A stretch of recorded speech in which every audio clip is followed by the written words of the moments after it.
Skype takes forever to answer. Yeah, it's that all-new Skype. All new, all better. Just like this new net neutrality. This week on Dueling Review, we review Daredevil number 596, Mayor Fisk, Part 2. He's the mayor now! Newly elected Mayor Wilson Fisk has declared Daredevil Public Enemy No. 1. Now every bit of law enforcement in New York City is out to take him down, and the man without fear has nowhere to hide, while Matt Murdock receives a most incredible offer of his legal career. You know, it's a pretty messed up world when Wilson Fisk becomes mayor. Yes, that is a very messed up world. So, but is this the first time he's been mayor? Because for some reason, I seem to remember him being mayor or governor or something before. No, he was always just a humble spice merchant. Oh, okay. Well, you know, the spice must flow, I guess. How does this twist affect the rest of the Marvel universe? I haven't seen Doctor Strange get into any trouble for his illegal veterinary clinic, or I haven't seen Spider-Man get into any trouble. Well, I don't think that Spider-Man or Doctor Strange have any special reason to be targeted by the Kingpin. Oh, come on. Wilson Fisk is after everybody, even Spider-Man. Nah. Well, he was originally a Spider-Man villain. That's why I'm saying. He's got old scores to settle, this Wilson Fisk, and he's taking them out on Daredevil, declaring him public enemy number 1. Mm-hmm. Leading him into a situation where Daredevil loses his cool, busts a window, and has to go on the run from the NYPD after attacking, you can hear the air quotes, I know, right? The mayor. I know, right? Which is interesting because all of the Wilson Fisk becoming mayor, Daredevil lashing out, that all happened in the previous issue. This is a giant chase scene across New York and seems to be kind of a reminder of, hey, this story takes place in New York because all the landmarks make their appearance in this issue. That's actually cool. I like the fact that you see Daredevil's path across the city, and it's basically just a big love letter. I mean, that to me kind of adds to the realism because we have that moment of, okay, well, yeah, how does the Kingpin actually get to be the mayor? How does this even work? But the realism of the setting in the city and the NYPD guys being like, well, I thought Daredevil was one of the good ones. Well, yeah, but now he's not. Yeah. Now we're gonna attack him. And when he attacks the mayor, even though he's a dirtbag, when he attacks the mayor, he attacks New York, and that means he attacks us. We're taking him down. Done. Yeah, and that is the thing. You know, this issue has a couple of things underlying it that are problematic. Okay, like give me a rundown. Oh, you're talking about real world stuff. Sure. Okay, go for it. Talking about real world parallels. I'm talking about the fact that the police officers in this book are written as doing their job and going, okay, well, you know, ours is not to reason why, which is perfectly fine. I understand the police officers have a job to do, but it's written in such a way that it feels like it may be a commentary on, you know, recent issues in the real world of police response and the appropriateness and the appropriate magnitude of those responses, I guess I should say. And of course, I will almost guarantee you that this storyline started to come together after the November 2016 presidential election. And don't get me wrong, that's perfectly fine. But I've said it before, there are times in the comics when they grab for these moments that are, you know, that are very topical. This is a moment where Captain America is going to protest the Vietnam War and he's going to drive across the country on a motorcycle and talk to people. Or Green Lantern is going to deal with the larger issue of racism and inequality in, you know, 1968 DC universe. But when it comes to these stories, it almost always boils down to a fist fight that just sort of throws all of that stuff out the window. Well, what's interesting about this is there's not really any fist fights. It's literally all chase. And yes, I would guarantee you that this story was probably written and cooked up after the election of last year. Yep. But as I said at the very beginning, this is not the first time in the Marvel universe that a despot like Wilson Fisk has been in power. I mean, you had Norman Osborn as the president of the United States. He was not actually president. He was the head of the equivalent of the security agency. Yeah, sure. But it's not the first time that we have not seen villains in these high places of power. Sure. And we just kind of have to suspend our disbelief to get there. I get it. I mean, I really can't, because yes, a lot of this bigger than life villainry that we see in comics today feels like it is a direct commentary on what's going on in our current political climate. And, sometimes, yes, it is. Sometimes, though, it's because the people that we're equating to have become real life supervillains.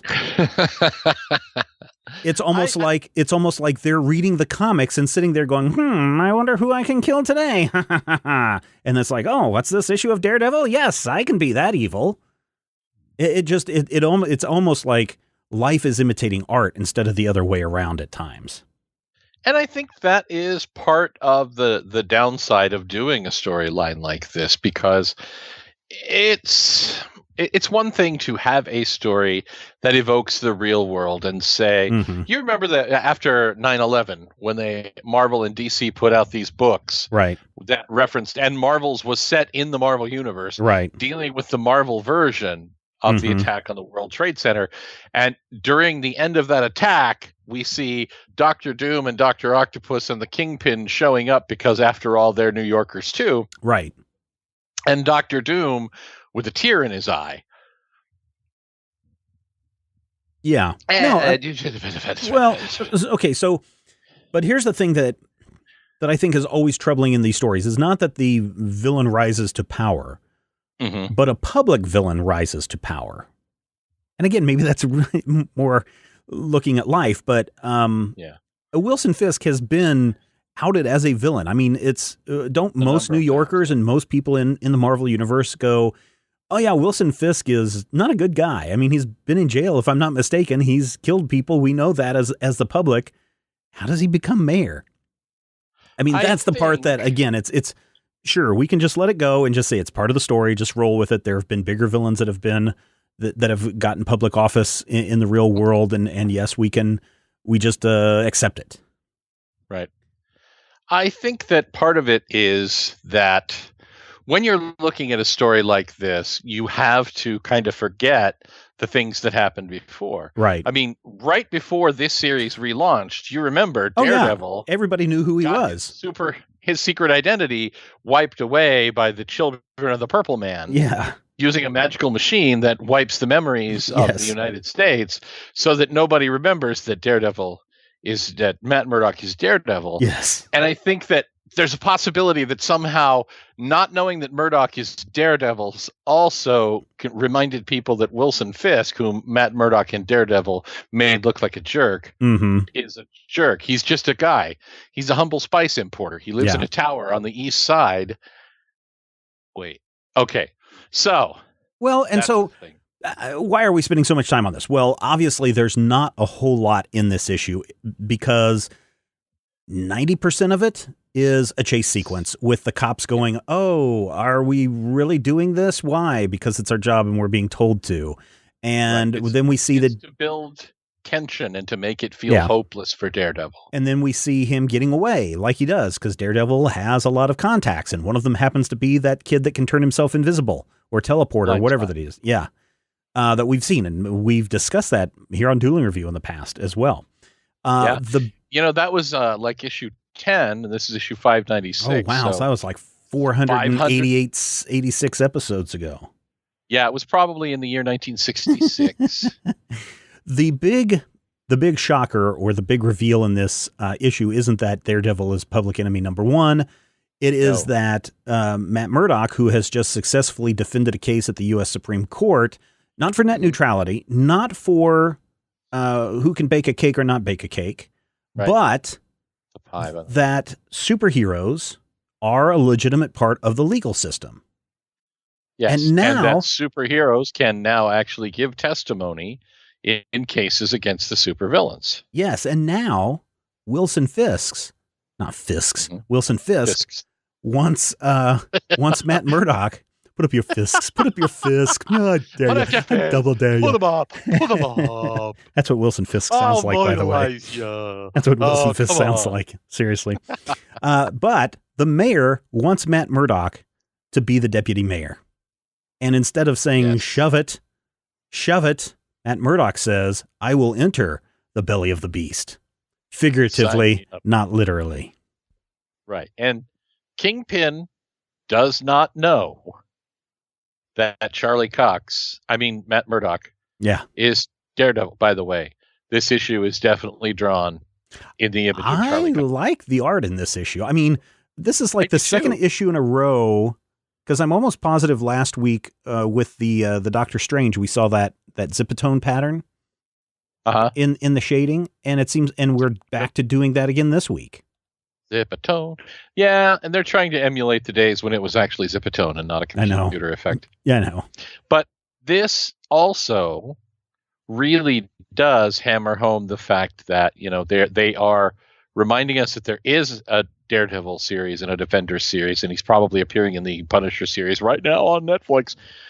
And all of that works for me. And I feel like part of the reason that it does work is because the artist, whether it's because he's trying to draw Charlie Cox or not, has a very consistent Daredevil and Matt Murdock face. Mm-hmm. Mm-hmm.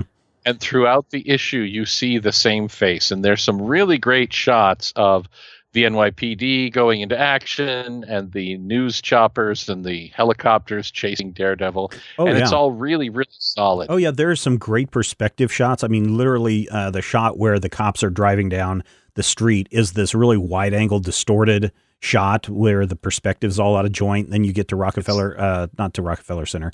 You get down to the Radio City Music Hall, and that's rendered beautifully. You've got the different buildings all look great. The backgrounds look great. You're right. The characters look great. You get down to Grand Central Station. Those panels look fantastic. And even the Daredevil costume, which this is, a more classic Daredevil costume and not the one from the television show. Right. It just looks really good. And again, usually I'm someone who says, hey, you probably ought to read the first issue in the arc before you read this one. You really don't. I mean, if you just accept that Wilson Fisk is mayor and they tell you that Daredevil went berserk in the story itself, it's almost like lately with Marvel, it seems like you don't need that previously in page because they're explaining it in the story of what happened. Now, that can be a problem, but you can just jump right into this issue and know what's going on. Granted, there's not a lot going on because it's a big chase sequence, but it's still really good.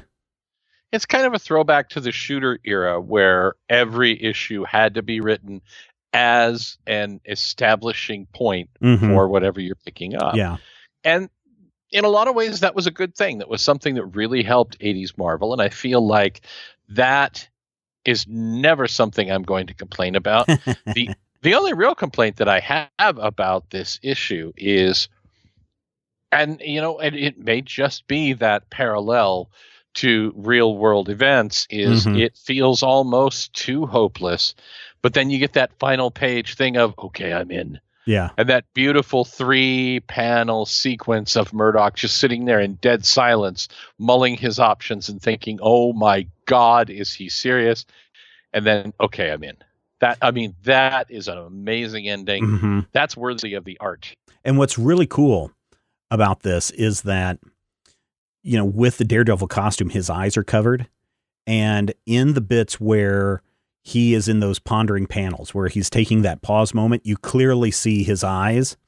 But then the moment that he says, yes, I'm in, his eyes go completely dark again, just like Daredevil. So he's his thinking... eyes are in shadow. Yeah, you know that he's thinking Daredevil mode and not Matt Murdock mode. And so this will be really interesting to see where this goes. And I know that some people, and you especially, hate it when you have to know, you have to read Daredevil in order to understand what's going on in Spider-Man and Doctor Strange and all that kind of stuff.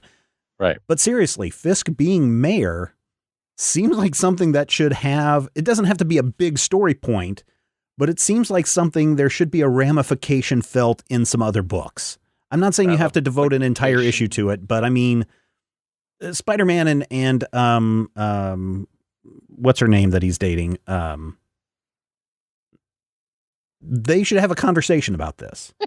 I forgot her name. Silk? No, not Silk. Oh, Mockingbird? Mockingbird. That's who I was thinking. All that kept popping in my mind was Black Canary, and I was like, that's not it. That's a different bird. But yeah, he and Mockingbird should have a conversation about this, or I don't know. It just feels like there's something that needs to happen, because this would be a big thing where you would think that everybody goes down to Avengers Tower and they're all discussing, hey man, how the heck did Wilson Fisk become mayor? Well, he bought some people. I'm sure. Oh, I'm sure that's the case. Oh yeah, he did. He bought some people. Yeah, but I can understand your concern, but I just feel like something like this maybe needs to have some bigger impact in the Marvel U, and maybe it will. I think, but I have a feeling that by the time we hit issue 600, which is 3 issues away, old Fisky won't be in the mayor, and he won't be in the mayor and business anymore. Little Fiskies. Because 600 would be the 6th issue, would be the one that wraps up this arc. So that's where it will all come to an end, I'm sure. Unless it doesn't. Unless, remember with the big thing when Matt Murdock got blown up in the Frank Miller run, and he wakes up and it says mom taking care of him in the monastery or wherever, in the nunnery. Yeah. I don't know. I really like this issue now, and I really enjoyed picking up Daredevil, not reading it every issue, but picking it up on a very regular basis and checking in with Matt Murdock and going, wow, they're really telling some interesting stories. And it doesn't matter if it's who is this? Charles Soule. Soule, yeah. Soule telling the story here, or Mark Waid, or whoever it is. Mm-hmm. But I really like what they're doing with Daredevil. Even though you do have to admit, this is a fun issue. Yeah. This is a good looking issue. This is an issue that leaves you sad and depressed. Sure it does. But sad and depressed in an interesting way. Yeah. Yeah. All right. So go pick it up? I say yes. Okay. But be aware, it will make you sad. I don't know if because Vincent D'Onofrio is now the president. No. The mayor of New York. The mayor of New York. There you go. How does he talk again? Put him up. I'm gonna put that Daredevil. I'm gonna make him public enemy number 1. How dare he break my window? He broke my window. Put him up. Why I wonder how many people get that. You think a lot? Oh, people know who Burt Lahr is. Yeah, even young people know who Burt Lahr is. Is it only because TNT and TBS run the movie nonstop? Yes. Okay. That's exactly what it is. TBS plays the thing. Okay. Coming out next week from Dark Horse Comics, we have Angel, Season 11, number 12, Black Hammer Trade Paperback Volume 2, The Event. Let's see, Joe Gollum, Occult Detective, Flesh and Blood, number 1 of 2. That's a new short miniseries. Joe Gollum, Third Eye. Yes. Let's see, over at DC Comics, Aquaman, number 31, Batman, number 37, Bombshells United, number 8, Dark Knight's Metal, number 4 of 6, Super Sons, number 11, Trinity, number 16, and Wonder Woman Conan, number 4 of 6. That'll be interesting. It's interesting that with these crossover characters like the Wonder Woman Conan, at one point back in the day, when we were young, it used to be when they did this, it would be alternating issues. I mean, it would be a cohesive story, but like issue 1 would be over at Dark Horse, issue 2 would be at DC Comics, and they'd rotate back and forth. Now it's like DC runs its whole series of Wonder Woman Conan. Right. And then after that concludes, then we'll get Dark Horse's Conan Wonder Woman book. And the same thing with the Batman Shadow, and now we've got Shadow Batman over at Dynamite. It's interesting that's how they're sharing the characters, as opposed to, well, we'll release issues 1, 2, and 3, or we will share the revenue on issue 1, and then you'll do 2, we'll do 3, 4, and 5, or whatever. I think that's interesting. I actually kind of like it better this way. I feel like you get a more coherent story from both sides. Yeah, definitely. Which, that's always a plus for me. Mm-hmm. IDW Publishing has the Comic Book History of Comic Book Comics for All, number 1. Wait, what's it called? The Comic Book History of Comics for All. But see, they don't have colons or dashes or anything, so you just read it as Comic Book History of Comics for All. It's like a battle cry. Comics for Comics all. for all. Haunted Horror number Chicken 31. Salad sandwich. Optimus Prime number 14. Optimus Prime. Powerpuff Girls Bureau of Bad number 2. Optimus Prime and the Powerpuff Girls. That'd be a book to read. Get on that, Chris Ryle over at IDW. TMNT Universe number 17. Wormwood Gentleman Corpse Christmas Special. That's from Templesmith. Over at Image Comics, we have Copperhead number 17, Dark Fang number 2, Family Trade number 3, The Genius Cartel number 5 of 5. That's the final issue there. Invincible 143. Oh, that series is coming to an end. I'm so sad. Rockstars is that the number last 8. issue? No, I think it's 144 is the last issue. Oh, wow. Because, yeah, when I reviewed So 142, close. They had like 2 or 3 issues to go in that. Was that the one where they came back to Earth and dealt with Robit? Yes. Oh, that was harsh. Where he stole all the kids. Yeah. Pretty harsh. So now we have to see what happens to that. And I think it's going to take 2 issues to resolve that. Well, hopefully he won't have to kill anybody. Yeah, like that's gonna happen. I'm just saying. Image Comics also has Rockstars number 9 and Spread number 24. Marvel Comics has America number 10. Daredevil 595. That's a second printing there. Wow. Deadpool versus Old Man Logan number 3. Incredible Hulk number 711. It's going to be a 24-hour book. Right. It's going to be open 24 hours, but not in a row. Yeah. Marvel 2-in-1 number 1. Mighty Thor 702. Moon Knight 188 gets a second printing. Ms. Marvel gets issue number 25. Peter Parker Spectacular Spider-Man 298 arrives, as does Star Wars Dr. Aphra number 15, Star Wars Poe Dameron number 22, Tales of Suspense number 100, awesome, and True Believer Phoenix presents Wedding Summers and Gray. Wait. Yep. True Believers Phoenix presents Weddings Summers and Gray. It's only $1. So can't go wrong there. Probably can't go wrong with X-Men Gold number 18 or X-Men. Oh, look what comes out next week. X-Men Grand Design number 1 of 2. That's a $5.99 book. That's where the guy who did the Hip Hop Family Tree, he is condensing all of X-Men history into like 10 volumes, I think. Wow. Yeah. And so it's like one page may just cover like a huge year-long event that happened in like 1975. It's going to be a good book. It's $5.99, but I think that's going to be the book that everyone's going to be looking at next week. It could take 1,000,000 years. It could. I think it's only, I don't know why they're splitting it up, because they're supposed to be, maybe it's 1 and 2 are collected into volume 1, but they're supposed to be like 10 volumes, I believe. There's something on Major Spoilers about that. Hey, we should go check it out. Yeah, but it should be a really good series. I like the art style. I like his concise storytelling. Should be really good. In all the rest category, we have the all-new classic Archie, Your Pal Archie, number 5. Betty Page, number, 6? Yep. Big Trouble in Little China, Old Man Jack, number 4. Trouble. Centipede, number 5 of 5, the final issue there. Dark Ark, number 4. It sounds like some Dark Hong Kong Ark sounds like a book written by a corgi. Dark Ark. It sounds like a Hong Kong Phooey villain or something. Fence number 2, Grimm's Fairy Tales, Grim Tales of Terror, volume 3, number 11.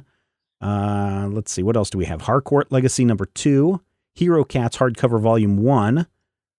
Oh boy, I wonder who's putting this one out. How the Trump Stole Christmas one shot. That'll be fun. Jim Henson's Storyteller series, The Fairies number 1. It's the second day. Not next week. It won't be. Next week it'll be the 9th day of Hanukkah. No, not next week. The 92nd day. Ninja K number 2. Has it always been Ninja K, or was it Ninjak? It was Ninjak. Okay. Quantum and Woody number 1. That's their new series that's launching following their death and return, I suppose. Shadow number 5. Sync number 3. Stanley Chakra Mystery of Mighty Girl number 4. Ooh. Chakra? That's not that thing. That's not that guy from Land of the Lost, is it? That's Chaka. Ah, okay. Ooga Chaka. Ooga, ooga. Street Fighter Reloaded number 3. Tekken Trade Paperback Volume 1, Torchwood, The Culling number 3, Vampirilla number 9, and Zombie Tramp Ongoing number 42. Matthew, how many covers does it have? How many covers do you have? They're bucking the trend on this one. 4, 5, 6. Yep, 6. Ah! See, you're learning. You're learning. Always an even number. Well, I've got my little cootie catcher that I just go doot, doot, doot, doot, doot. Your cootie catcher? Yeah. I don't know what that is. It says, I will be married to a man named Dave. We will have 13 children and live in a Ferrari. Next week on Dueling Review, Hellboy Krampusnacht number 1. The only thing more exciting than pitting Hellboy against the satanic spin on Santa is the team-up of Mike Mignola and Adam Hughes. Oh, I'm looking forward to that. That's like Stephen Candy right there. Yeah, it totally is, which is probably why it wound up on the review list for next week. Thank you so much for supporting this show, everyone, and taking a listen to us this week as we really talked about a lot of different things. But that's what we do here at Major Spoilers, and you can help us keep shows like this going. Shows like the Legion Clubhouse, the Major Spoilers Podcast, Critical Hit, a whole lot more. Top 5. It's all over at majorspoilers.com. You can keep that going by heading over to patreon.com/majorspoilers. Your contribution allows us to keep this show going. It pays for our costs, and it gives us the motivation. Truly, it gives us the motivation to produce more content for you. Thanks so much for checking out Dueling Review, and we will talk with you next time when you will hear Matthew say, Higgledy-piggledy means a real mess.